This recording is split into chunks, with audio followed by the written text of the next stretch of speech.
হত্যা মামলা থেকে দায় মুক্তির উদ্দেশ্যে ঘুষ লেনদেনের অভিযোগে করা মামলা থেকে বিএনপির ভারপ্রাপ্ত চেয়ারম্যান তারেক রহমান ও সাবেক স্বরাষ্ট্র প্রতিমন্ত্রী লুৎফুজ্জামান বাবর সহ ৮ জনকে বেকসুর খালাস দিয়েছেন আদালত। বৃহস্পতিবার ঢাকার ৩ নম্বর বিশেষ জজ আদালতের বিচারক মোহাম্মদ আবু তাহের এ রায় ঘোষণা করেন।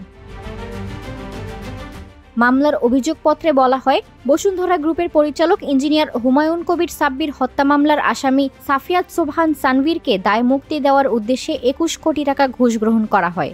এতে ১/১১ সময় বাদী হয়ে মামলা করে দুদক। মামলাটিতে ২০০৮ সালের ১৪ জুলাই তারেক রহমান, লুৎফুজ্জামান বাবর সহ ৮ জনের বিরুদ্ধে অভিযোগ গঠন করেন আদালত। তারেক রহমানের আইনজীবীরা জানান, আসামিদের পক্ষে কোনো সাক্ষ্য প্রমাণ উপস্থাপন করতে পারেনি দুদক। মিথ্যা মামলার হয়রানি করায় দুদকের বিরুদ্ধে মামলা করার কথা বলেন তারা।